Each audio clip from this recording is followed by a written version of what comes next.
తీసుకోను మొబైల్తో తీయలేదన్న. నేను సన్పల Varaprasad 50వ ward TDP అధ్యక్షుడిని. తెలుగుదేశం పార్టీ ఆవిర్భావం నుంచి ఓటు హక్కు లేని నుంచి కూడా పార్టీలోనే ఉన్నాను.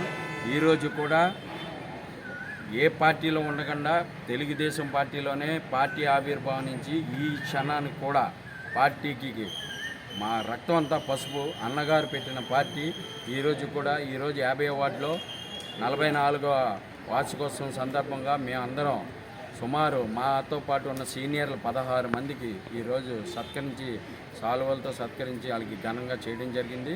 ముఖ్యంగా 50వ వార్డులో కార్యకర్తలు తెలుగుదేశం పార్టీకి పట్టుకొమ్మ.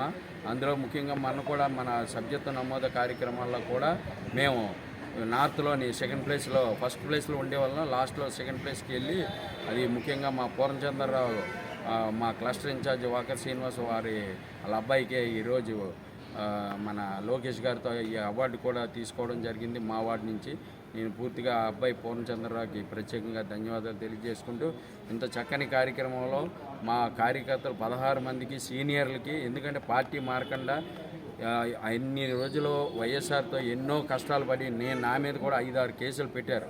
ఆ కేసులను కూడా మేము తిరగబడి మా వార్డులో చాలామంది కేసులకి వ్యతిరేకించి ఈరోజు నిలబడ్డాం.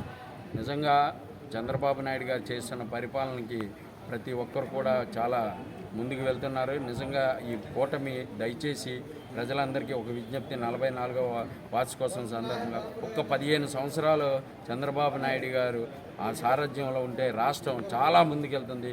పొరపాటు చేసి 5 ఏళ్ళు అక్కడ సైకో జగన్కి ఇవ్వడం వల్ల 15 ఏళ్ళు వెనక్కి వెళ్ళిపోయింది. దయచేసి అందరికీ, నేను బీటెక్ విజయవాడ సిద్ధార్థ ఇంజనీరింగ్లో చదువుకొని నేను చెప్తున్నాను, దయచేసి ప్రజలందరికీ మరొకసారి ఇప్పటికి ఆల్రెడీ 2 ఏళ్ళు అయింది.